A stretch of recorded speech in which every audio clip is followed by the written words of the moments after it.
Hello students, कैसे हैं आप? दी ब्रिलियंट एकेडमी के ऑनलाइन क्लास में आपका स्वागत है। हम आज आपके लिए कुछ इम्पोर्टेंट क्वेश्चन लाए हैं और उम्मीद करते हैं कि आपकी पढ़ाई अच्छी चल रही होगी। अगर आप बात करेंगे वीडियोस की, तो हमने कोशिश किया है कि कम से कम समय में आपको मैक्सिमम चैप्टर कवर कर दिए जाएं। अगर आप बात करेंगे हमारे ऑफलाइन क्लास की, तो हमने अपने बच्चों को कम समय में बहुत ज़्यादा मेहनत कराई है।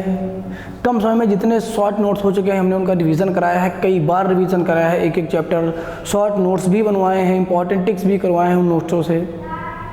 और जो कुछ पार्ट छूट गया उसको हमने ऑफलाइन में, और भी कुछ चीज़ें हमने एक्स्ट्रा भी चीज़ें ऑनलाइन क्लास में भी आपको जोड़ दिया है।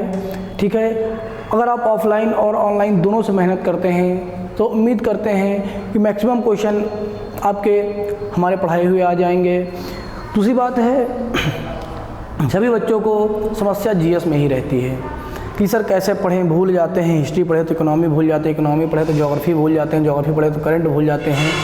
तो हम आपको बेटा बताना चाहते हैं कि आपको अगर सिलेक्शन लेना है तो आपको मास्टर बनने की ज़रूरत नहीं है कि ज्योग्राफी में भी पीएचडी कर ले, हिस्ट्री में भी पीएचडी कर ले, इकोनॉमी में भी पीएचडी कर ले। और पीएचडी का मतलब यहाँ पर क्या है, खूब ज़्यादा ज्ञान हमारे अंदर आ जाए, ऐसा कुछ नहीं है। अगर आपको जल्दी सिलेक्शन लेना है, कम समय में सिलेक्शन लेना है, तो हर सब्जेक्ट से, टॉपिक से, हर टॉपिक से आपको छांट के इंपॉर्टेंट क्वेश्चन निकाल लेने हैं, वही आपको पढ़ते रहना है।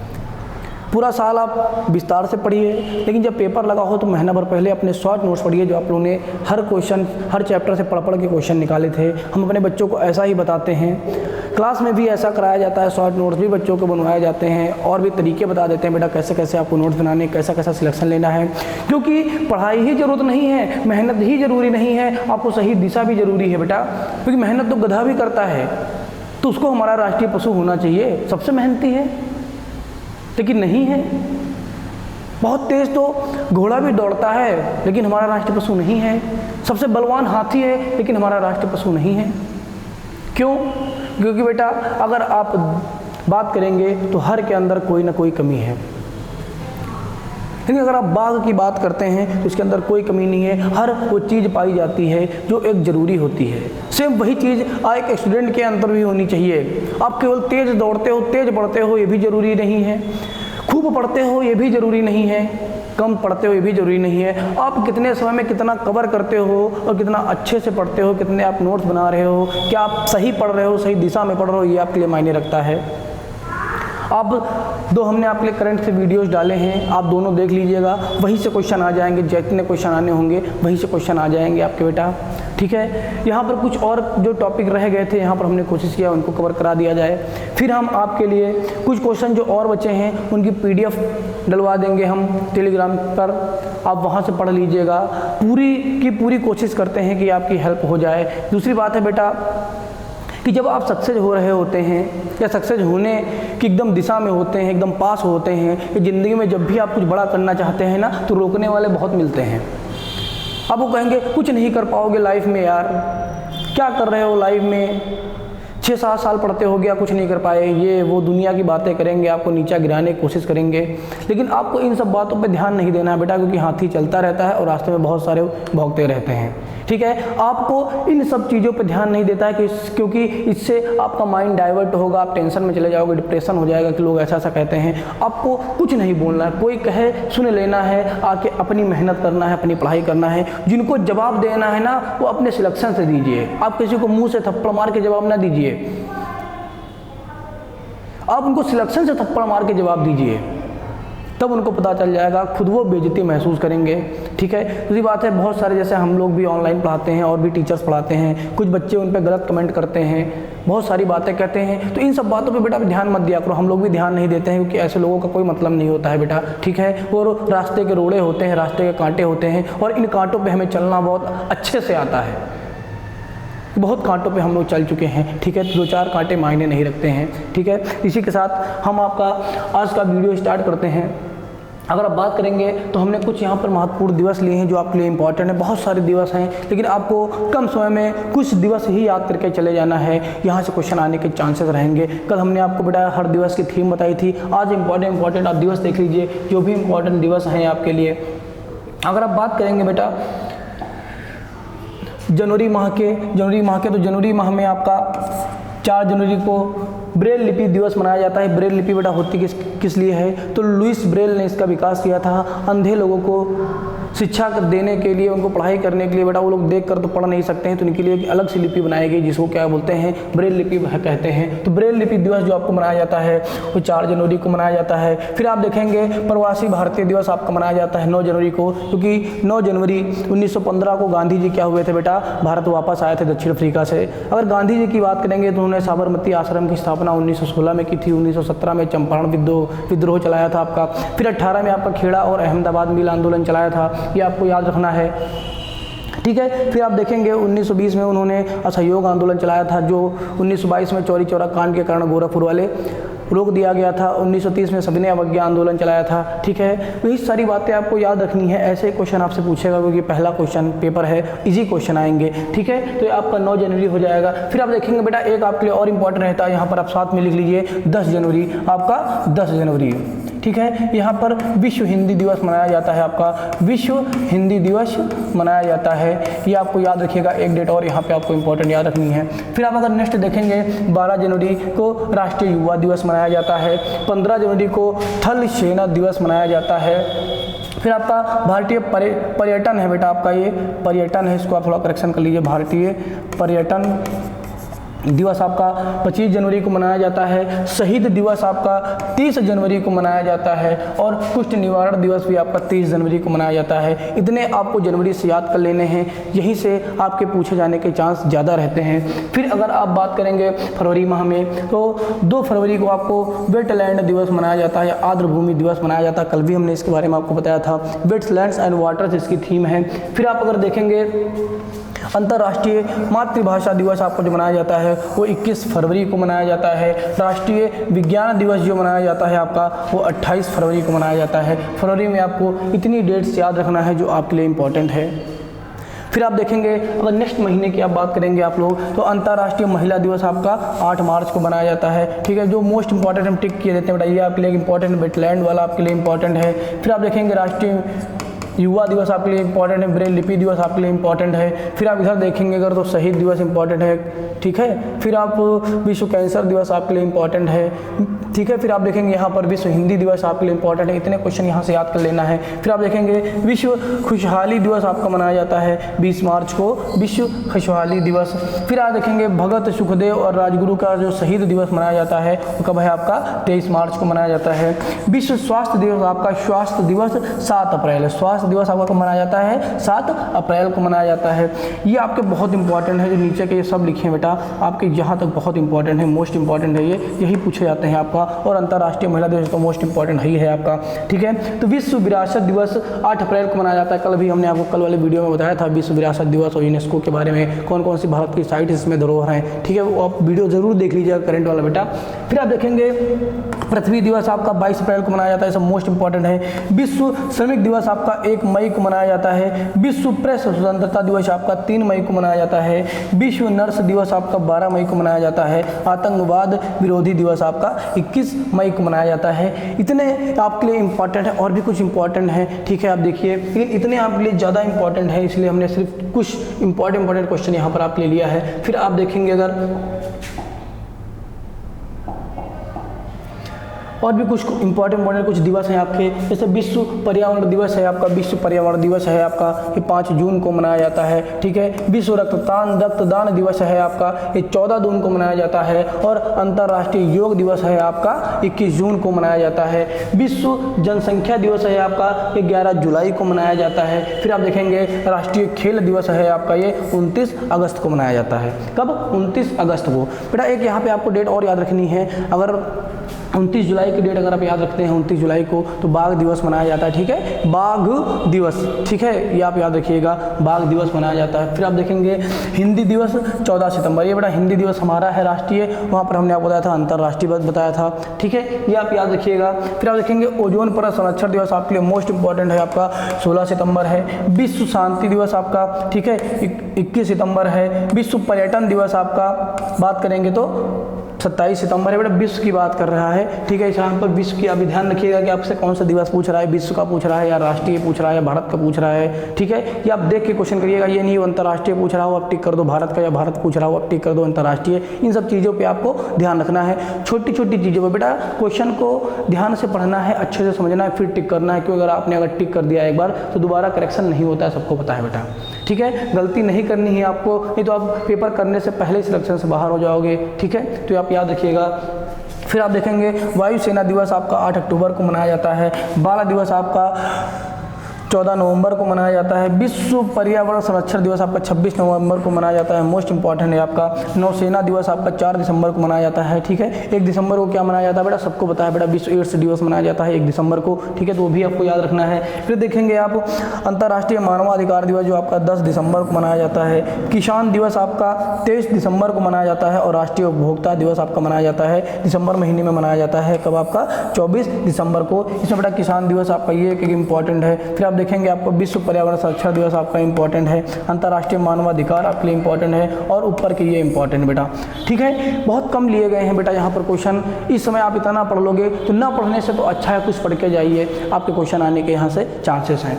फिर अगर आप बात करेंगे कुछ हमने इंपॉर्टेंट संगठन के बारे में यहाँ पे लिख दिया है जो आपसे पूछा जा सकता है पेपर में, आपके सिलेबस में भी दिया है। अंतर्राष्ट्रीय श्रम संगठन की अगर बात करेंगे, अंतर्राष्ट्रीय श्रम संगठन की अगर आप बात कर रहे हैं, ठीक है, इसको क्या बोलते हैं, ILO इंटरनेशनल लेबर ऑर्गेनाइजेशन, ठीक है, ILO बोलते हैं। इसका अगर गठन की बात करेंगे आप तो 11 अप्रैल 1919 को हुआ था गठन आपका, ये सब गठन वर्ष है आपका, ठीक है, गठन वर्ष है। ये आपका बेटा कहाँ पर इनका मुख्यालय है, कहाँ पर इनका आपका मुख्यालय है, इसकी बात की गई है। ये आपके क्या है, इधर आपके ये संगठन है, ठीक है। तो अंतर्राष्ट्रीय श्रम संगठन ILO स्थापना या गठन वर्ष इसका क्या है बेटा, 11 अप्रैल 1919। इसका मुख्यालय कहाँ है, जिनेवा स्विट्जरलैंड में पड़ता है।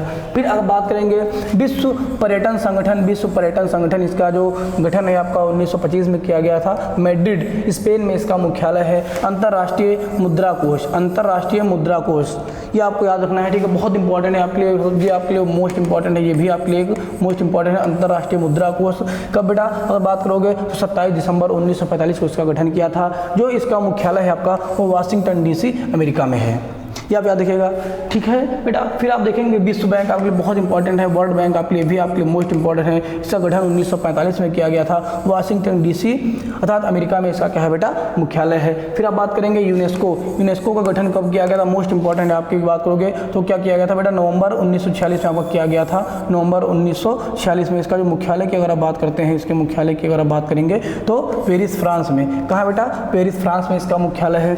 विश्व स्वास्थ्य संगठन आपके लिए मोस्ट इंपॉर्टेंट है आपका 7 अप्रैल, इसीलिए बेटा देखो विश्व स्वास्थ्य दिवस भी मनाया जाता है 7 अप्रैल को। 7 अप्रैल 1948 को इसका मुख्यालय कहाँ है, जिनेवा स्विट्जरलैंड में। फिर आप बात करेंगे, ये भी आपके लिए मोस्ट इंपॉर्टेंट है, आपके विश्व मौसम विज्ञान संगठन दिवस है जो आपका 1951 में इसका गठन किया गया था, ठीक है। फिर आप बात करोगे जिनेवा स्विट्जरलैंड में इसका क्या है, मुख्यालय। विश्व मौसम विज्ञान संगठन गठन 1951, मुख्यालय जिनेवा स्विट्जरलैंड में है।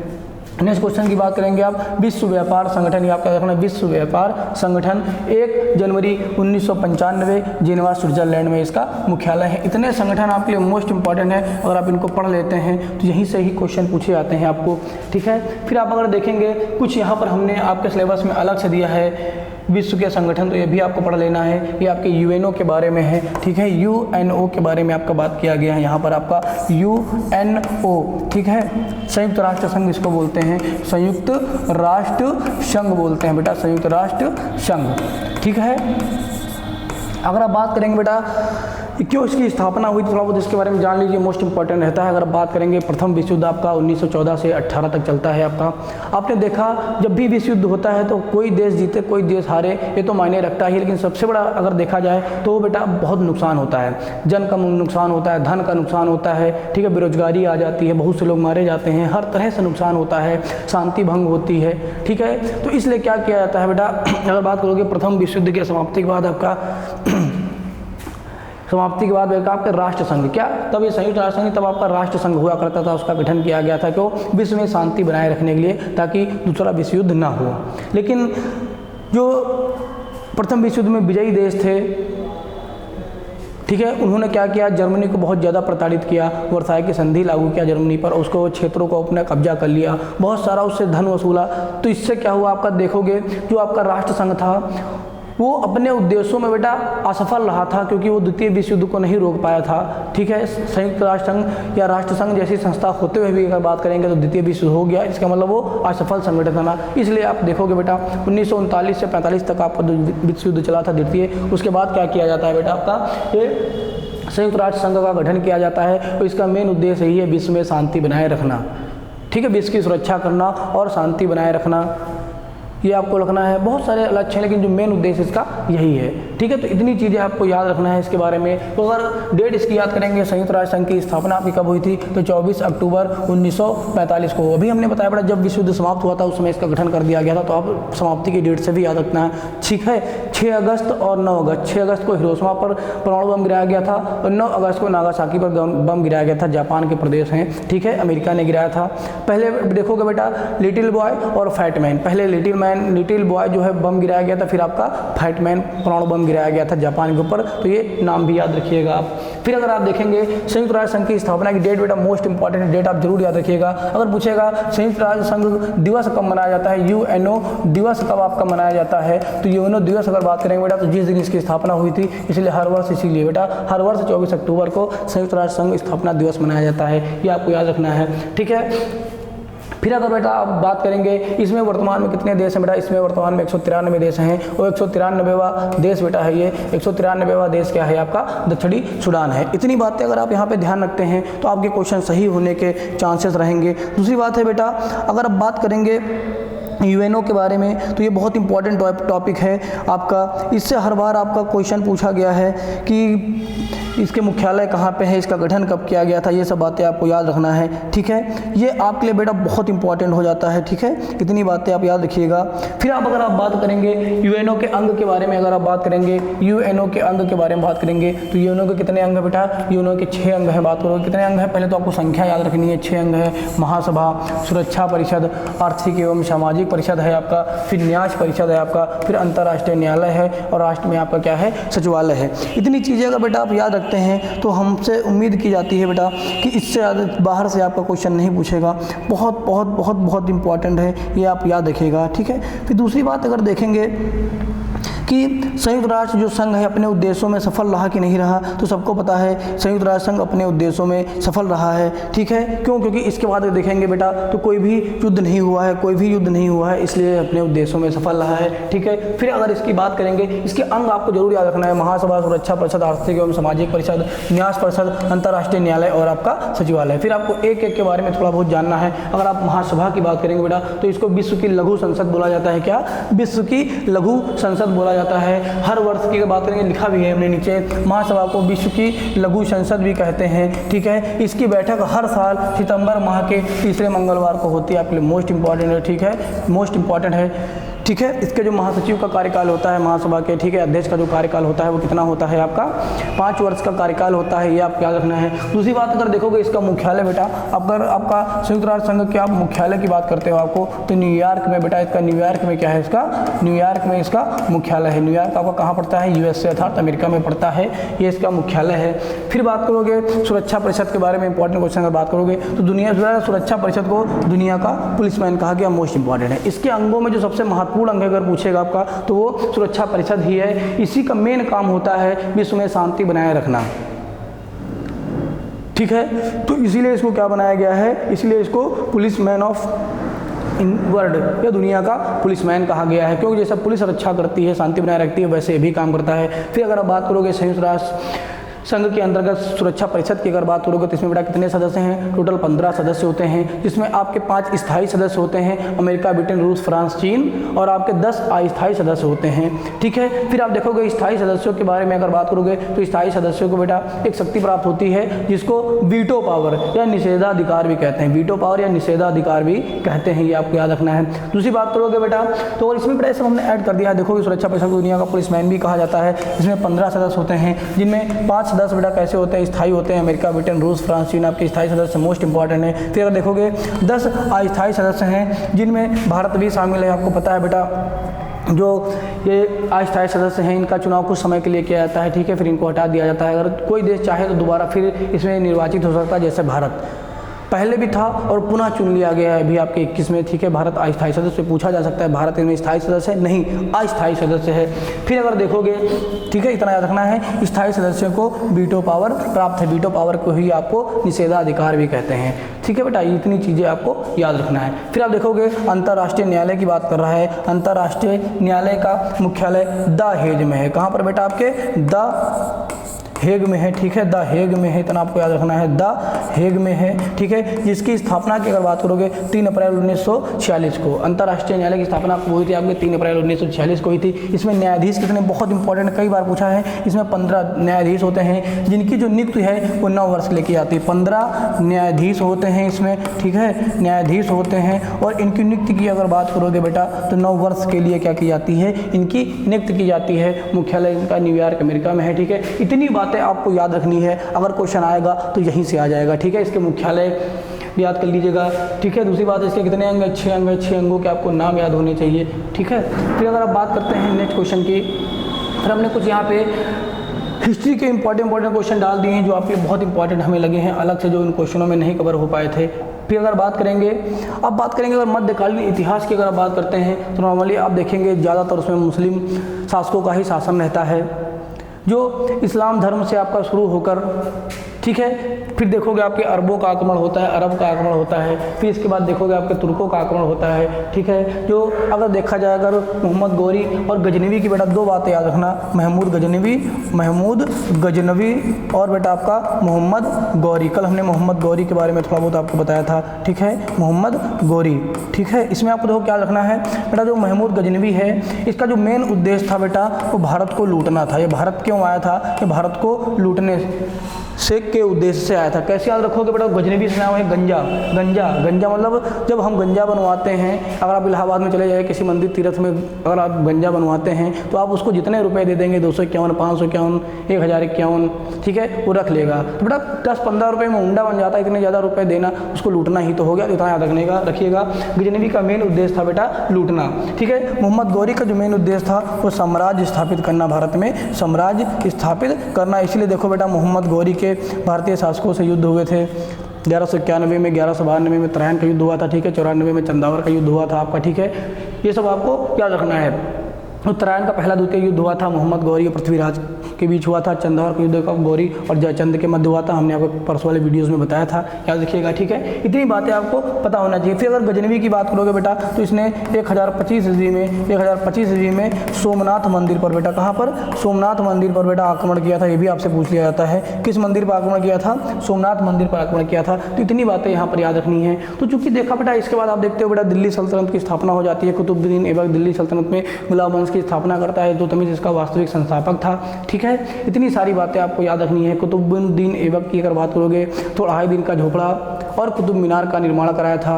ठीक है, इल्तुतमिश की अगर बात करोगे तो चहलगानी या तुर्क ए चहलगानी या चालीसा का गठन किया था, 40 सरदारों का, जिसको बलबन ने आगे चलकर क्या किया था? समाप्त कर दिया था। बलबन ने नवरोज, सिजदा, पैबोस प्रथा चलाई थी। ठीक है, इसने स्वयं बेटा अपने आप को इसने ईश्वर कहा था कि हम स्वयं ईश्वर हैं। ठीक है, और लौह और रक्त की नीति बेटा आपके बलबन ने अपनाई थी। फिर अगर देखोगे जो इल्तुतमिश ने 40 तुर्क सरदारों का गठन बनाया था, तुर्क चहलगानी, इसको बलबन ने आपके समाप्त कर दिया था। इतनी बातें यहाँ पर याद रखनी है। ठीक है, फिर फिर आप देखोगे बेटा मुगल शासक आ जाते हैं इसके बाद, तो देख रहे हो आप बेटा मुस्लिम सम्राट का शासन है भारत पर। लेकिन इसी समय अगर आप देखोगे, इसी समय अगर आप बात करते हो तो मोहम्मद बिन तुगलक, किसके समय में? मोहम्मद बिन तुगलक के समय में एक महत्वपूर्ण घटना होती है और प्रथम हिंदू वंश, ठीक है, प्रथम हिंदू वंश की बेटा या प्रथम हिंदू साम्राज्य की स्थापना जो मध्यकालीन इतिहास की अगर बात करोगे तो कौन है बेटा? आपको दिल्ली सल्तनत के इतिहास में प्रथम हिंदू राजवंश विजयनगर की स्थापना, बहुत इंपॉर्टेंट, मोस्ट इंपॉर्टेंट, विजयनगर की स्थापना मोहम्मद बिन तुगलक के काल में 1336 ईस्वी में हरिहर और बुक्का ने की थी। फिर आपको नेक्स्ट जो बात करोगे 1347 ईस्वी में अलाउद्दीन हसन अहमद शाह ने मोहम्मद बिन तुगलक के काल में बहमनी राज्य की स्थापना की थी। दोनों आपके लिए मोस्ट इंपॉर्टेंट है, ठीक है।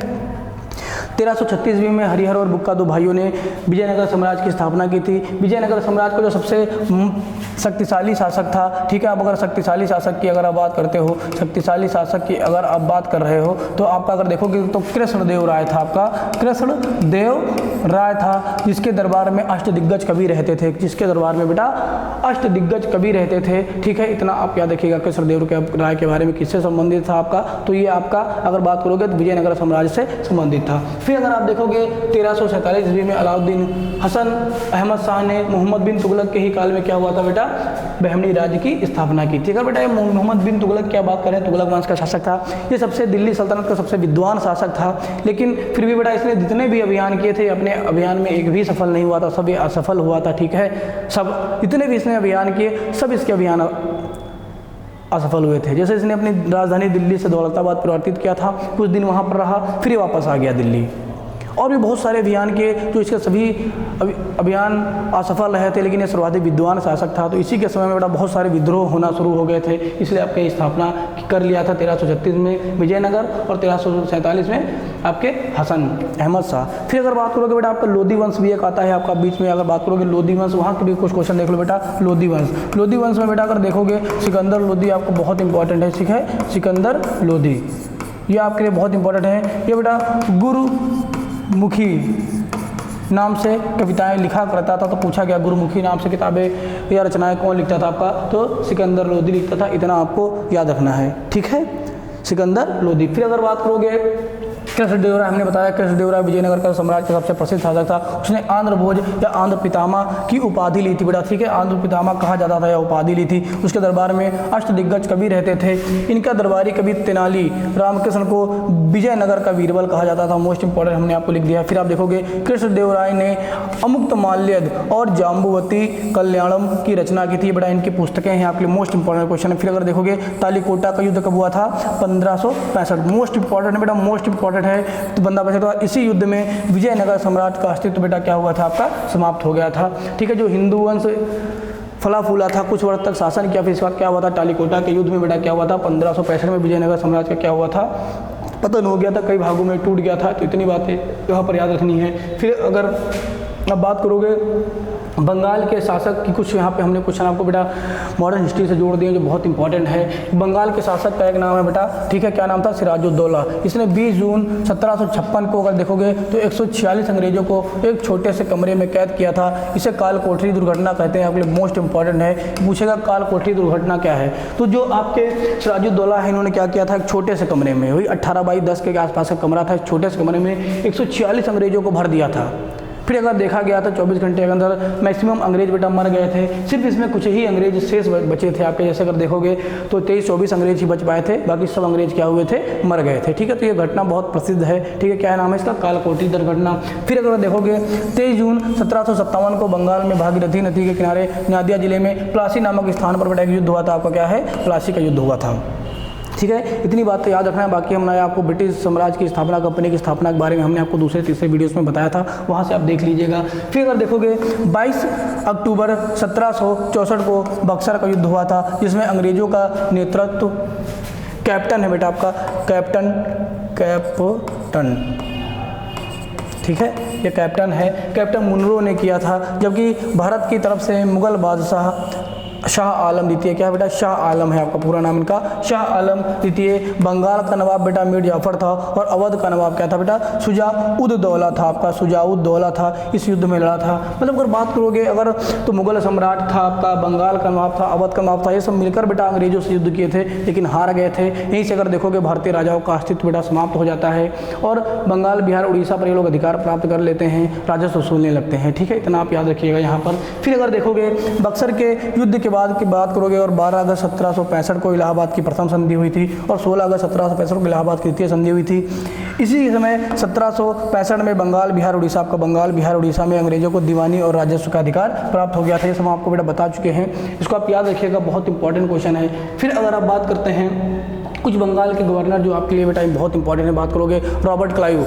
रॉबर्ट क्लाइव बंगाल का प्रथम गवर्नर था जिसने बंगाल में द्वैध शासन की स्थापना किया था, द्वैध शासन बेटा शुरू किया था, जो कब तक चला था, 1765 से 1772 तक। 1765 में द्वैध शासन लागू हुआ था आपका, ठीक है, और 1772 में वारेन हेस्टिंग के समय जाकर आपका समाप्त हो गया था। इतनी बातें याद रखना है बेटा। देखो द्वैध शासन है क्या, द्वैध शासन मतलब है दो लोगों का शासन। इतना हिंदी भाषा में शॉर्ट में समझिए, ज़्यादा टाइम नहीं है आपके पास, कम समय में साथ में समझिए। तो क्या था, कुछ शक्तियां अंग्रेजों ने अपने पास रख लिया था, जैसे अभी आपने देखा दीवानी और राजस्व का अधिकार, लेकिन बेटा जो सूबेदारी का अधिकार था या पुलिस के जो अधिकार थे, जो सेना के अधिकार थे, वो भारतीयों को दे दिए थे। ठीक है, इसी को द्वैध शासन बोला जाता है। धन अपना लूटते थे, मतलब राजस्व अपना वसूल रहे हैं, दीवानी अपना देख रहे हैं। अगर कोई लोग डिमांड कर रहा है, अधिकारों की मांग कर रहा है, तो उसको पिटवाते कितने से, भारतीयों से ही। क्यों, क्योंकि भारतीय लोग तो पुलिस और सैनिक थे, मतलब भारतीयों को ही, भारतीयों का इन लोगों ने दुश्मन बना दिया था। ठीक है, तो इस तरह आप याद रखिएगा। फिर अगर देखेंगे 1773 का रेगुलेटिंग एक्ट के तहत बंगाल के गवर्नर को अब बंगाल का गवर्नर जनरल कहा जाने लगा और बंगाल का अंतिम गवर्नर और प्रथम गवर्नर जनरल वारेन हेस्टिंग कब बना था बेटा, 1772 से 1785। अगर बात करोगे बेटा तो 1772 से 1774 तक ये क्या रहा था, आपका गवर्नर रहा था। फिर 1774 से 1785 तक आपका क्या रहा था, ये गवर्नर जनरल रहा था। तो हमने पूरी डेट एक साथ लिख दी है। फिर अगर देखोगे वारेन हेस्टिंग ने 1772 में बंगाल में द्वैध शासन को समाप्त कर दिया था। वारेन हेस्टिंग के काल में 1774 में कलकत्ता में सर्वोच्च न्यायालय स्थापना की गई थी, जिसके मुख्य न्यायाधीश एलिजाह, बेटा एलिजाह इम्पे, यहाँ देख लेना, मुख्य न्यायाधीश क्या थे, एलिजाह इम्पे थे। ठीक है, इम्पे से याद रखना, सिर्फ आप लोग इम्पे से याद रखना। ठीक है, ये मुख्य न्यायाधीश थे, इसके मुख्य न्यायाधीश थे। इसमें बेटा 3 आपके अन्य न्यायाधीश भी थे, 3 आपके अन्य न्यायाधीश, जिसे हमने आपको बताया था चैम्बर, शॉर्ट में सिर्फ नाम याद करो, चैम्बर लिमेंस्टर और आपके क्या हाइड, इनका बेटा शॉर्ट में नाम है, पूरा नाम आपको नहीं बता रहे, सिर्फ आपको अगर शॉर्ट में याद रखते हैं आपको चैम्बर्स, लिमेंस्टर और आपका क्या हो जाएगा, हाइड, इसके अन्य न्यायाधीश थे। ठीक है, तो ये आपको याद रखना है। ये 1774 में कोलकाता में सर्वोच्च न्यायालय की स्थापना की गई थी। किस अधिनियम के तहत, अगर 1773 के रेगुलेटिंग एक्ट के तहत कहाँ की गई थी, कोलकाता में। कब स्थापित किया गया था, 1774 में। मुख्य न्यायाधीश कौन थे, इतनी बातें आपको याद रखना है। फिर अगर देखोगे बेटा वारेन हेस्टिंग के समय ही मोस्ट इंपॉर्टेंट है, वारेन हेस्टिंग के समय ही 1784 में, डेट भी याद रखना, 1784 में विलियम जोन्स के द्वारा एशियाटिक सोसाइटी ऑफ बंगाल की स्थापना की गई थी, जिसका कार्य था भारतीय भाषाओं में रचित पुस्तकों का अंग्रेजी में अनुवाद करना। इसके बारे में हम आपको बता चुके हैं। ठीक है, फिर अगर देखोगे वारेन हेस्टिंग के समय ही 1781 में कोलकाता मदरसा की स्थापना हुई थी और 1773 का रेगुलेटिंग एक्ट और 1784 का पिट्स इंडिया एक्ट, बेटा ये 1784 को हम लोग पिट्स इंडिया एक्ट बोलते हैं। ठीक है, पिट्स इंडिया एक्ट बोलते हैं, पिट्स इंडिया एक्ट आपका, ये दोनों पारित हुए थे। मोस्ट इंपॉर्टेंट है, आप लिए याद रखिएगा। ठीक है, पिट्स इंडिया एक्ट 1784 को बोलते हैं, रेगुलेटिंग एक्ट 1773 को बोलते हैं। दोनों पूछेगा पिट्स इंडिया एक्ट किसे कहते हैं, 1773, 1783, 84, 1765 किसको बोलते हैं, 1784 को। 73 को क्या बोलते हैं बेटा, रेगुलेटिंग एक्ट बोलते हैं। इस तरह आपको याद रखना है, बहुत इंपॉर्टेंट है। आपको पहला चार्टर एक्ट पूछेगा कौन सा था, तो 1813 का था। ये सब चीज़ें आपको थोड़ी बहुत याद रखनी है, हमने आपको बता चुके हैं कई वीडियोज़ में ये सब क्वेश्चन। ठीक है, फिर अगर आप बात करते हैं नेक्स्ट क्वेश्चन की, अगर बात करेंगे नेक्स्ट, अगर बंगाल के गवर्नर की बात करते हैं आप, ठीक है, गवर्नर जनरल की, तो आप देखेंगे नेक्स्ट क्वेश्चन जो है आपके बंगाल के गवर्नर जनरल लॉर्ड कॉर्नवालिस के समय पुलिस चौकी की स्थापना की गई थी। मोस्ट इंपॉर्टेंट क्वेश्चन है बेटा, पुलिस चौकी की स्थापना की गई थी 1793 में। ठीक है, फिर अगर देखोगे 1793 में एक और काम हुआ था इंपॉर्टेंट आपका, क्या है बेटा, अगर देखोगे स्थायी बंदोबस्त, बहुत इंपॉर्टेंट है बेटा, स्थायी बंदोबस्त। ठीक है, ये कब लागू हुआ था, लॉर्ड कॉर्नवालिस का समय कब लागू हुआ था, 1793 में। बेटा अगर देखोगे अंग्रेजों ने भूमि सुधार के संबंध में बहुत सारा काम किया था, स्थायी बंदोबस्त, रैयतवाड़ी बंदोबस्त और महान लोबिस, 3 प्रकार के आपके जमीन के कर में सुधार के लिए 3 आपके नियम कानून बनाए थे। आपके स्थायी बंदोबस्त था आपका, ठीक है, एक रैयतवाड़ी था, एक आपका महालनोबिस था, ठीक है। ये आपको याद रखना है। तो कब किसने शुरू किया? तो बहुत बहुत इंपॉर्टेंट है बेटा, याद रखना। लॉर्ड कॉर्नवालिस ने 1793 में स्थायी, या इसी को बेटा इस्तमरारी बोलते हैं, या इसी को हम लोग जमींदारी बंदोबस्त कह देते हैं। क्यों? क्योंकि इस नियम के तहत, इस कानून के तहत, स्थायी बंदोबस्त के तहत जो जमीनों का स्वामी था बेटा, वो जमींदारों को बना दिया गया कि आप जाओ टैक्स वसूलो और हमको दो। तो जमींदारों ने बेटा खूब लूटा भारतीयों को, आप पुरानी पिक्चरों में देखते थे,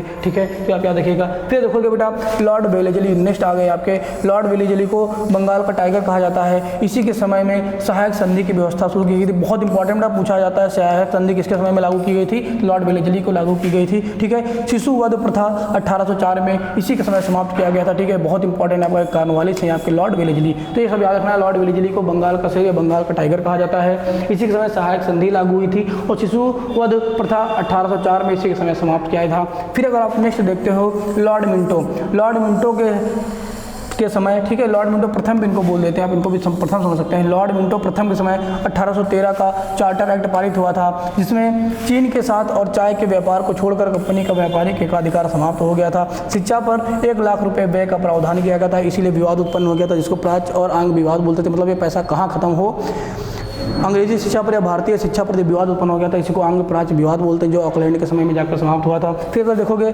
विलियम विल्बर फोर्स के नेतृत्व में ईसाई मिशनरियों का दल एक भारत आया था। ये भी आपका मोस्ट इंपॉर्टेंट क्वेश्चन बेटा। एक आप लॉर्ड मिंटो का एक और नाम सुनोगे, जब कब सुनोगे बेटा? अगर मार्ले मिंटो अधिनियम, मार्ले मिंटो अधिनियम आपका ये 1909 में पारित होता बेटा। ये दूसरे हैं, ठीक है, इसलिए हमने लिख दिया है ये मिंटो प्रथम बेटा, इसलिए प्रथम लिख दिया, ठीक है। वो आपके दूसरे मिंटो हैं, आप याद रखिएगा, ठीक है।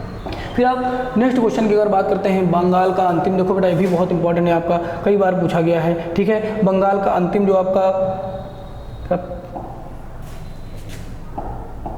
बेटा बंगाल का अंतिम और भारत का, अगर देखोगे बंगाल का अंतिम और भारत का प्रथम गवर्नर जनरल विलियम बेंटिंग बना। इसी के समय 1833 का चार्टर अधिनियम पारित हुआ। इसी ने 1829 में सती प्रथा का अंत कर दिया और मैकाले की अनुशंसा पर 1835 में अंग्रेजी शिक्षा को भारत में लागू किया, ठीक है। कल हमने आपको बताया था, बहुत बहुत इंपॉर्टेंट, मोस्ट इंपॉर्टेंट, ठीक है। सती प्रथा का अंत किसने किया था? विलियम बेंटिंग ने किया था 1829 में। किसके प्रयासों से? राजा राममोहन राय के प्रयासों से, ठीक है। फिर अगर देखोगे, फिर हमने बताया था 2 फरवरी 1835 में बेटा लॉर्ड मैकाले ने अंग्रेजी शिक्षा को भारत का माध्यम बनाया था। भारत के साहित्य की बहुत ज़्यादा बुराई की थी, ये हमने आपके पिछले वीडियोस में बता दिया है, वहाँ से आपको देखना है। फिर अगर देखोगे अंग्रेजी शिक्षा को भारत में लागू किया। इसी के समय दास्ता, ठीक है, दास्ता उन्मूलन अधिनियम 1833 पास हुआ था बेटा। ये बेटा दास्ता है, दास्ता समझ सकते हो ना बेटा, जो गुलामी होती है, ठीक है, ये वो गुलामी वाला दास्ता है, ठीक है। दास कह सकते हो, दास अधिनियम कह सकते हो, या दास्ता उन्मूलन अधिनियम 1833 में पास हुआ था, जो पूरी तरह से जाकर 1843 में लॉर्ड एलनबरो के काल में समाप्त हुआ था। मोस्ट इंपॉर्टेंट मतलब पारित कब हुआ था? अगर देखोगे दास्ता उन्मूलन अधिनियम आपका, तो 1833 में विलियम बेंटिंग के समय। लेकिन ये समाप्त कब हुआ आपका, जब देखोगे तो 1833 में लॉर्ड एलनबरो के काल में जाकर समाप्त हुआ था। मोस्ट इंपॉर्टेंट बेटा, ये भी आपके लिए बेटा मोस्ट इंपॉर्टेंट है। चार्ल्स मेडकॉफ, नाम याद रखना बेटा। चार्ल्स मेडकॉफ ने भारतीय प्रेस पर लगे प्रतिबंध को समाप्त कर दिया। इसीलिए इन्हें भारतीय पत्रकारिता का मुक्तिदाता कहा जाता है। मोस्ट इंपॉर्टेंट है, कई बार पूछा है, भारतीय पत्रकारिता का मुक्तिदाता किसे कहा जाता है? तो चार्ल्स मेडकॉफ ने, ठीक है, ये आप याद रखना। फिर आप देखोगे लॉर्ड हार्डिंग के काल में मानव बलि प्रथा समाप्त की गई, ये भी इंपॉर्टेंट है, ठीक है। फिर आप अगर देखोगे लॉर्ड हार्डिंग को, अगर आप देखोगे तो 1911 में क्या हुआ था? बंगाल विभाजन रद्द किया गया था इन्हीं के काल में, ठीक है। ये भी आपको याद रखना है, बहुत ज़्यादा इंपॉर्टेंट है आपके लिए। फिर अगर देखोगे लॉर्ड डलहौजी से आपको बहुत इंपॉर्टेंट क्वेश्चन है, यहाँ पर कई बार पूछा जाता है लॉर्ड डलहौजी से संबंधित क्वेश्चन। तो यहाँ पे आप जो भी क्वेश्चन है जल्दी से आप इनको देख लीजिए एक नज़र में, ठीक है। अगर देखोगे कब से कब तक आपके लॉर्ड डलहौजी आपके रहे थे, कब से कब तक रहे थे, इनको अगर आप देखोगे तो 1846 से 1856 तक समय याद रखना, 1846 से 56। तो देखो बेटा घटना, इस समय की घटना याद करो। 1853 में मुंबई से थाने तक रेल चलाई गई थी, ठीक है। फिर अगर देखोगे यही सब घटना बेटा आपका, भारत का गवर्नर जनरल है इसी के समय भारत में हड़प, राज्य हड़प, ठीक है बेटा, ये हड़प और हड़प्पा नहीं बेटा, ये हड़प लिखा है, ठीक है। राज्य हड़प की नीति इसको बोलते हैं, राज्य हड़प की नीति या राज्य विलय की नीति बेटा बोलते हैं, राज्य विलय की नीति, या इसी को बेटा व्यपगत की नीति या व्यपगत की नीति, या इसी को डॉक्ट्राइन की नीति भी बोलते हैं। कई नाम है बहुत इंपॉर्टेंट, राज्य हड़प की नीति या विलय की नीति या व्यपगत की नीति या डॉक्ट्राइन की नीति किसने चलाई थी बेटा? लॉर्ड डलहौजी ने चलाई थी, जिसके तहत बेटा 1856 ईस्वी में अवध को अंग्रेजी साम्राज्य में कुशासन के आधार पर मिला लिया गया था। इसी के समय 1853 में तार सेवा कोलकाता से आगरा के बीच शुरू हुई थी। 1854 में डाक कानून और डाक टिकट का प्रचलन हुआ था। इसी के समय सर्वप्रथम मुंबई से ठाणे के मध्य 1853 में पहली रेलवे चलाई गई थी। 1856 में ईश्वर चंद्र विद्यासागर के प्रयासों से हिंदू विधवा पुनर्विवाह अधिनियम पास हुआ था। मोस्ट इंपॉर्टेंट है आपके लिए बेटा, ठीक है। क्या क्या चीज़ें याद रखनी है बेटा, राज हड़प की नीति इन्होंने शुरू की थी।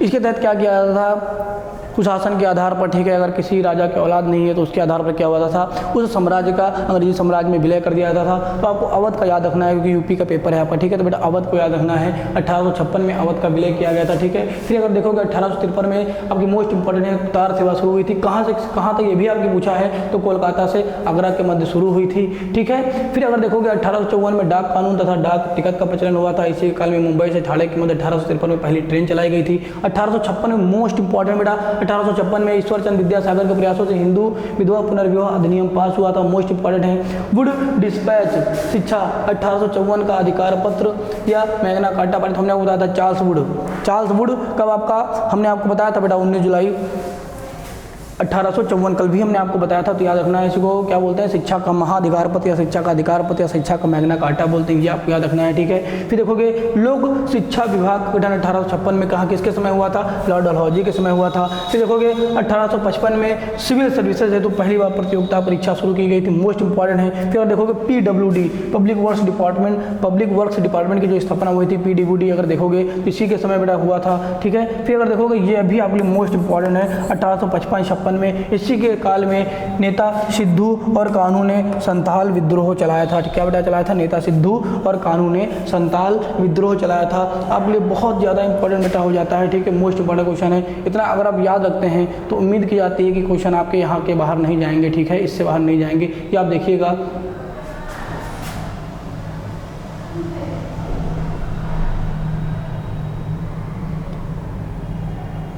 फिर अब अगर बात करते हैं बेटा नेक्स्ट इंपॉर्टेंट क्वेश्चन जो आपके लिए हैं वो है लॉर्ड कैनिंग के समय में जो बातें हुई इनको आप याद करिए। लॉर्ड कैनिंग की बात करेंगे तो 1856 से 1858 तक, ठीक है। फिर देखोगे बेटा ये 1856 से 1858 तक बेटा क्या रहा था, गवर्नर जनरल रहा था। इसके बाद क्या हुआ था, 1858 में बेटा सबको पता है गवर्नर जनरल के पद को प्रमोशन करके वायसराय भारत का बना दिया गया था, ठीक है। तो ये अंतिम गवर्नर जनरल थे भारत के, तो ये भारत के अंतिम गवर्नर जनरल थे, ठीक है, और प्रथम वायसराय थे, ठीक है, कि 1858 में पद का प्रमोशन कर दिया गया था, ठीक है। इसी के समय लंदन विश्वविद्यालय के तर्ज पर कोलकाता, मद्रास और मुंबई में विश्वविद्यालय स्थापित किए गए थे। मोस्ट इंपॉर्टेंट क्वेश्चन है, पूछा गया था कि कहाँ कहाँ स्थापित किए गए थे। तो इसमें से चारों नाम दे देगा, एक नाम कोई और अलग कर देगा, पूछेगा इनमें से कहाँ स्थापित नहीं किया गया था, तो वो नाम आपका टिक कर देना है। कहाँ स्थापित किए गए थे, तो इनमें से एक नाम देकर भी पूछ सकता है और तीनों विकल्प देकर, चौथा इनमें से सभी देकर भी पूछ सकता है, ये आपको याद रखना है। फिर देखोगे इसी के समय 1857 का प्रसिद्ध विद्रोह हुआ था, 10 मई को मेरठ से प्रारंभ हुआ था। मोस्ट इंपॉर्टेंट बेटा आपके लिए मोस्ट इंपॉर्टेंट क्वेश्चन है, ठीक है, कि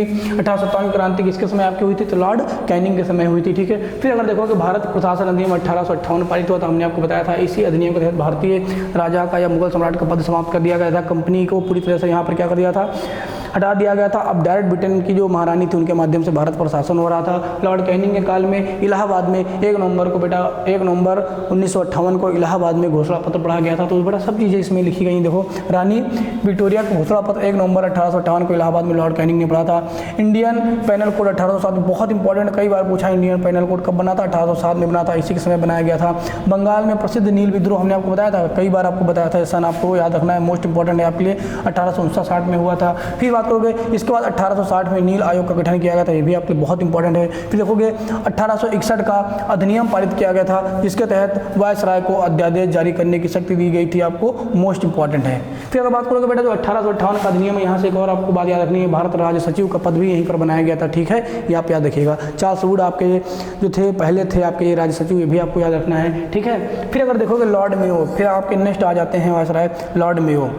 लॉर्ड मेयो के काल में 1872 में भारत में पहली बार जनगणना हुई थी, परंतु यह नियमित जनगणना नहीं थी। अगर नियमित जनगणना की बात करोगे तो नियमित जनगणना की शुरुआत 1881 में 10 वर्ष के अंतराल पर लॉर्ड रिपन के काल में शुरू हुई थी। इसी 1881 में आपका क्या हुआ था, प्रथम फैक्ट्री अधिनियम भी पारित हुआ, फिर 1891 में द्वितीय फैक्ट्री अधिनियम पारित हुआ था, ये आपको याद रखना है। फिर आप अगर देखोगे नेक्स्ट क्वेश्चन है यहाँ पर, नॉर्थ ब्रुक के काल में केशव चंद्र सेन के प्रयासों से ब्रह्म मैरिज एक्ट 1872 में पारित किया गया था, जिसके तहत बाल विवाह को प्रतिबंधित कर दिया गया था। मोस्ट इंपॉर्टेंट है बेटा ये, ठीक है। ईश्वरचंद विद्यासागर के प्रयासों से आपका क्या काम हुआ था, विधवा पुनर्विवाह अधिनियम पारित हुआ था, वो आपको याद रखना है, ठीक है। यहाँ की आपकी क्या बात हो रही है, यहाँ पर देखोगे केशव चंद्र सेन के प्रयासों से बेटा 1872 में कौन सा आपका ब्रह्म मैरिज एक्ट पारित किया था, जिसके तहत बाल विवाह को प्रतिबंधित कर दिया था। तो ये भी पूछ सकता है ब्रह्म मैरिज एक्ट किससे संबंधित है, तो बाल विवाह के समाप्ति से संबंधित है। फिर बेटा अगर देखोगे केशव चंद्र सेन ने क्या किया था, अपने ही इस नियम को तोड़ दिया था। इनकी बिटिया थी 13-14 साल की, उन्होंने क्या किया था, अपनी लड़की की शादी एक राजा से कर दिया था, ठीक है, अमीर पर्सन था। तो जब अपनी बिटिया की बात आई तो इन्होंने बेटा इस नियम को तोड़ दिया था। तो इनका बहुत विरोध लोगों ने किया था, ठीक है। तो इतनी बात आप याद रखिएगा, आपके लिए बहुत इंपॉर्टेंट है। अब नेक्स्ट क्वेश्चन की बात करते हैं, लॉर्ड लिटन, ये भी आपके लिए इंपॉर्टेंट है, पढ़ लीजिएगा इसके बारे में। अगर बात करते हैं लॉर्ड लिटन की, तो लॉर्ड लिटन के काल में अगर बात करेंगे 1858 में क्या हुआ था बेटा, बहुत इंपॉर्टेंट है ये भी आपके लिए, 1878 है बेटा आपका, ठीक है, 1878। बेटा बार बार ये सेविंग वाला आ जाता है ना तो थोड़ा छिप जाता है, ठीक है। अगर बात करोगे 1878 में वर्नाक्यूलर प्रेस अधिनियम पास किया गया था, जिसके तहत देसी भाषाओं में छपने वाले अखबारों पर प्रतिबंध लगा दिया गया था। बहुत इंपॉर्टेंट पूछा जाता है, वर्नाक्यूलर प्रेस अधिनियम क्या था, तो बेटा जो देसी भाषाओं में अखबार छप रहे थे उन पर प्रतिबंध लगा दिया था। क्यों, क्योंकि ये अखबार लगातार अंग्रेजों की बुराई कर रहे थे, जिससे लोगों के अंदर जागरूकता उत्पन्न हो रही थी, राष्ट्र प्रेम उत्पन्न हो रहा था, इसीलिए इन पर प्रतिबंध लगा दिया गया था। यह काम मेन किसके लिए किया गया था, तो ईश्वरचंद विद्यासागर का एक समाचार पत्र था सोमो प्रकाश और भारत मेहर, ठीक है। इन समाचार पत्रों को बंद करने के लिए यह काम किया गया था, ठीक है। इसलिए एक क्वेश्चन और पूछा जाता है बेटा, इसी समय क्या हुआ था, अमृत बाजार पत्रिका, ये आपको याद रखना मोस्ट इंपॉर्टेंट है। अमृत बाजार पत्रिका ने रातों रात अपनी भाषा बंगाली को बदलकर अपने अखबार का माध्यम क्या कर लिया था, अंग्रेजी कर लिया था। मतलब सोचा कि हमारा अखबार बंद ही हो जाएगा, तो राष्ट्र प्रेम, जो राष्ट्र की भावना जागृत हो रही है वो कैसे जागृत होगी, उन्होंने क्या किया, तुरंत अपना माध्यम क्या कर लिया था, बंगाली से बदलकर अंग्रेजी कर लिया था। तो ये भी आप याद रखिएगा, बहुत इंपॉर्टेंट है।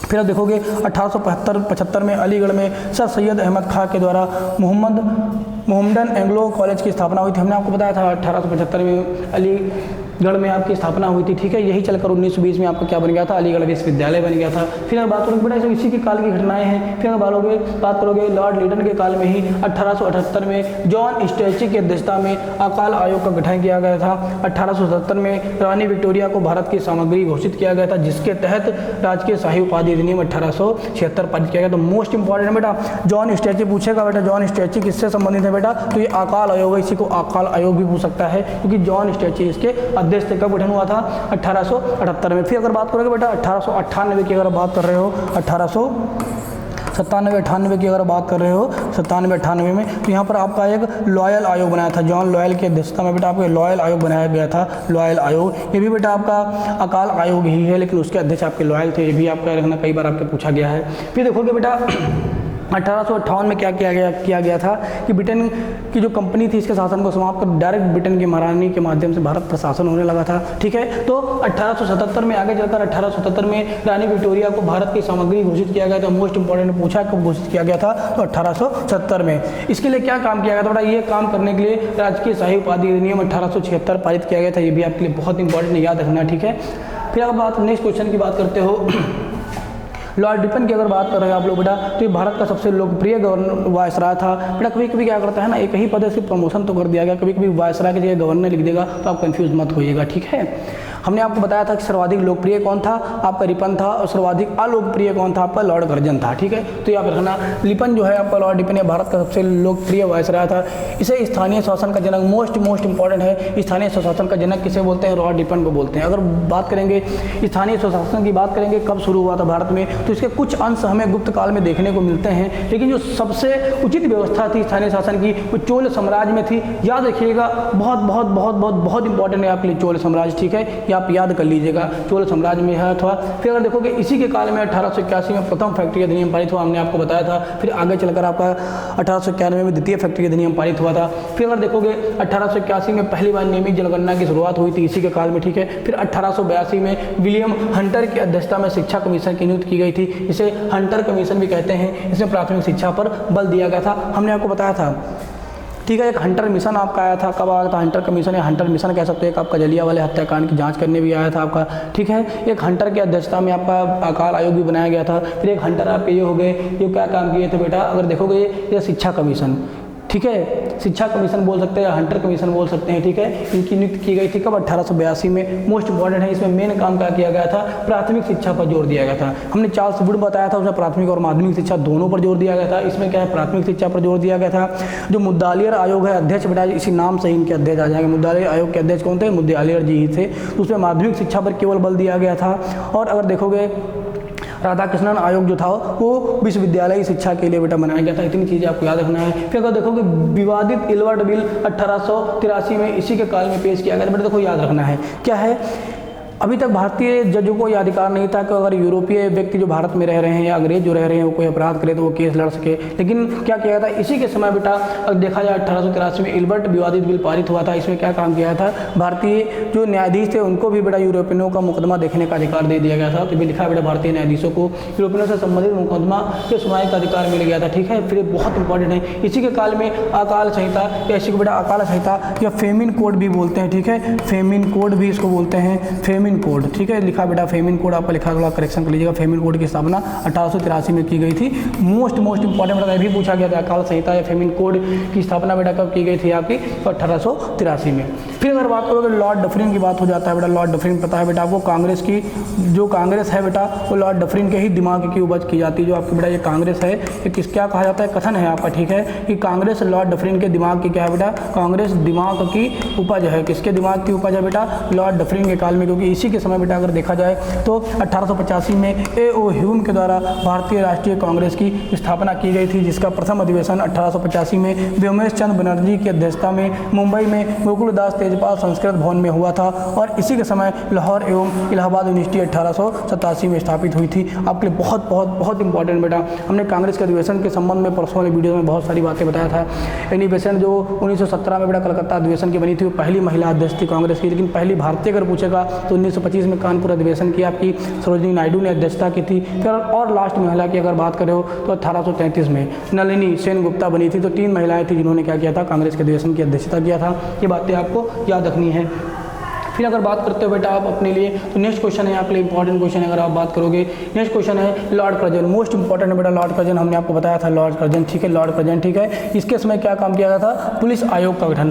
पिछले हमने आपको बताया था कॉर्नवालिस के समय पुलिस चौकी है, ये पुलिस आयोग है, कंफ्यूज मत होना बेटा। पुलिस आयोग का गठन 1902 में किया गया था, ठीक है। 1902 में किया गया था। फिर देखोगे थॉमस रैले, हमने आपको बताया था रैले के अध्यक्षता में, चाहे आप रैले बोलो चाहे इसी को रैले भी बोल देते हैं, ठीक है। तो थॉमस रैले के अध्यक्षता में 1902 में विश्वविद्यालय आयोग का गठन किया गया था। और इसी के तहत 1904 में भारतीय विश्वविद्यालय अधिनियम बना था, हमने आपको बताया था, बहुत इंपॉर्टेंट है, ठीक है। राधाकृष्णन आयोग किससे संबंधित है? विश्वविद्यालय शिक्षा से संबंधित है, ये भी आपके इंपॉर्टेंट। फिर देखोगे 1899 में मैकडोनाल्ड की अध्यक्षता में अकाल आयोग का गठन किया गया था, ये भी आपके लिए इंपॉर्टेंट मोस्ट इंपॉर्टेंट है बेटा। 1899 में आपकी क्या है? मैकडोनाल्ड की अध्यक्षता में अकाल आयोग का गठन किया गया था। स्कॉट मीनक्रॉफ्ट की अध्यक्षता में सिंचाई आयोग का गठन किया गया था, ये भी आपके लिए मोस्ट इंपॉर्टेंट बेटा। सिंचाई आयोग किसकी अध्यक्षता में? तो मीन क्रीफ। कैसे याद रखोगे बेटा? मीन मतलब मछली कहाँ रहती है? जल में रहती है। तो जल बेटा क्या हो जाएगा? खेतों में सिंचाई के द्वारा ही तो पहुँचता है, इस तरह याद रखना। फिर देखोगे 1901 में बिहार के पूसा में कृषि अनुसंधान स्थापित किया गया था, ये भी आपके लिए मोस्ट इंपॉर्टेंट बेटा।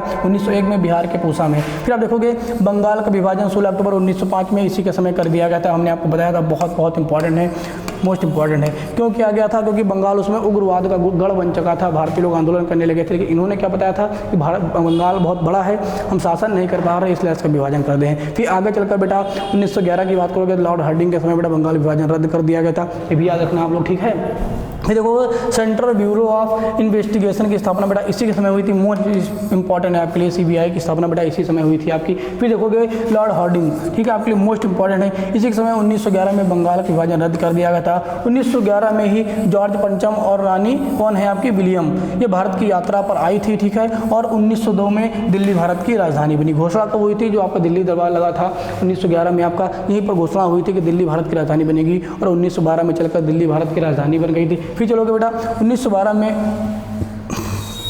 इसी हार्डिंग पर बेटा, होल्डिंग ने हार्डिंग लिखा है आपका, ठीक है। इसी पर मतलब 1912 में हार्डिंग पर राज बिहारी बोस ने बम फेंक दिया था, बहुत बहुत इंपॉर्टेंट है, मोस्ट इंपॉर्टेंट बेटा। तो पूछ लेगा बम बनाने की कला से कौन परिचित थे आपके? तो राज बिहारी बोस में क्या थे बेटा? ये बम बनाने की कला से भी परिचित थे, ठीक है। इतनी चीज़ बेटा यहाँ पर आपको याद रखनी है। फिर अगर देखोगे बेटा इन्होंने बम कब फेंका था, तो 1912 में बम फेंका था, ये भी आपको याद रखना है। फिर देखा था 1913 में, इन्हीं के काल में 1913 में रविन्द्रनाथ टैगोर को गीतांजलि के लिए नोबेल पुरस्कार मिला था।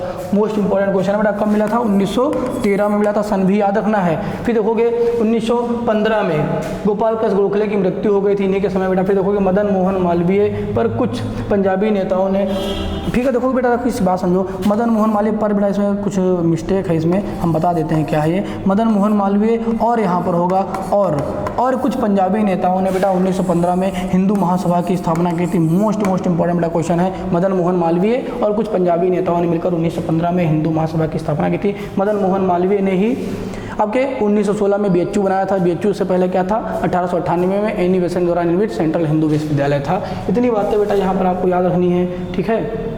और अगर देखोगे कुछ क्वेश्चन बेटा इंपॉर्टेंट और भी आपके लिए यहाँ पर हमने ऐड कर लिए हैं, ठीक है।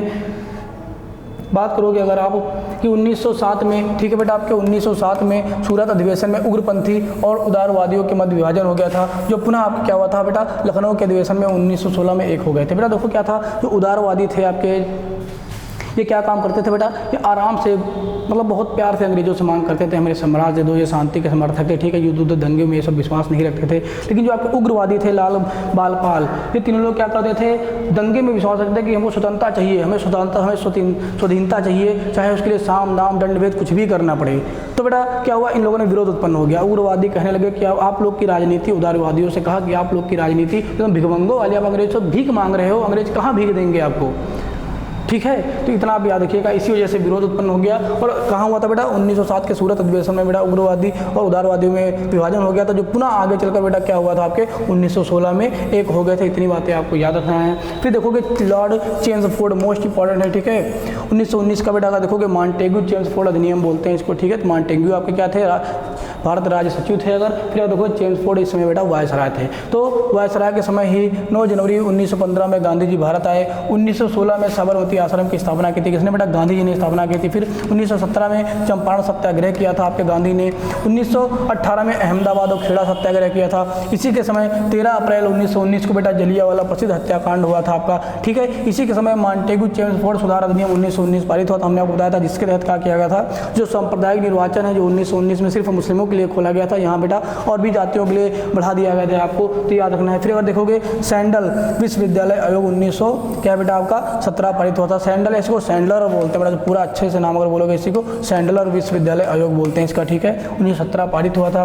बनारस हिंदू विश्वविद्यालय की स्थापना 1916 में मदन मोहन मालवीय ने किसके काल में किया था, लॉर्ड चेम्सफोर्ड के ही समय किया था। ये भी आपसे कई पेपरों में पूछा गया। जब BHU की स्थापना हुई थी इस समय भारत का वायसराय कौन था आपका, तो कौन थे आपके, लॉर्ड चेम्सफोर्ड थे बेटा। तो इतने आपके लिए बेटा इंपॉर्टेंट कुछ क्वेश्चन है, इतनी चीज़ें बेटा आपको याद रखनी है। फिर अगर देखोगे बेटा कुछ चीज़ और हम आपको अलग से बता देते हैं जो पढ़ाई से हटके है। पढ़ाई के अलावा भी बहुत चीज़ें ज़रूरी होती है। देखिए बेटा पहले क्या है, आपको पेपर आपका मंगलवार का है बेटा, तो सोमवार तक बेटा आपको पढ़ाई करनी है बस, वो भी कितनी, बिना, थोड़ी बहुत करनी है, बिना टेंशन के, ठीक है बेटा, बिना टेंशन के बेटा आपको पढ़ाई करनी है। आपको फ्रेश माइंड से पेपर देने जाना है, ताकि अगर दिमाग लगा के सोचना भी पड़े कि ये सही था कि ये सही था, तो आप दिमाग लगा पाओ। जब बहुत ज़्यादा पढ़ के जाते हो ना, दिमाग में सब सन भर जाते हैं, सब नाम भर जाते हैं ना, तो आप कन्फ्यूज़ हो जाते हो कि यार ईश्वरचंद्र विद्यासागर ने किया था या केशवचंद्र सेन ने किया था, विधवा पुनर्विवाह एक्ट किसने पारित किया था, बम मैरिज एक्ट कब पारित हुआ था, 56 पढ़ा था कि 72 पढ़ा था, ठीक है। तो ऐ मत करना, एकदम कॉन्सेंट्रेट माइंड से जाना और अच्छे से सोच के क्वेश्चन करना। जो भी आपसे क्वेश्चन दे रहा है उसकी अगर मीनिंग नहीं समझ पा रहे तो इंग्लिश मीनिंग देख लेना, जल्दी समझ में आ जाता है। जो सन पूछ रहा है, जिसका नाम पूछ रहा है, अगर वो नहीं सही हो पा रहा तो उसके आसपास की घटनाएं याद कर लेना, आपको सही हो जाएगा, ठीक है। दूसरी बात है बेटा निगेटिव मार्किंग, बेटा सबको पता है बेटा क्या है आपकी निगेटिव मार्किंग है आपकी बेटा। तो कम क्वेश्चन करने हैं, जितने क्वेश्चन आते हैं आपको, जितने क्वेश्चन बेटा आपको आते हैं, जितने क्वेश्चन आते हैं उतने तो आपको कर लेना है। इसके बाद सिर्फ अगर लेना भी चाहते हो तो 5 से 10 क्वेश्चन में बेटा रिस्क लेना, इसके बाद रिस्क मत लेना, क्योंकि अगर रिस्क ले लिया तो अगर आपको स्केलिंग का फ़ायदा मिलना होगा तो आपको फ़ायदा नहीं मिलेगा। ये कुछ बातें हैं जो हमने आपको बताया है। फिर हम बेटा भगवान से प्रार्थना करते हैं कि आप सभी का पेपर अच्छा हो, जो आप लोगों ने मेहनत की है, जिसने जितनी मेहनत की है उससे बढ़कर उसके नंबर आएँ और जीवन में सफलता प्राप्त करें। धन्यवाद बेटा, धन्यवाद।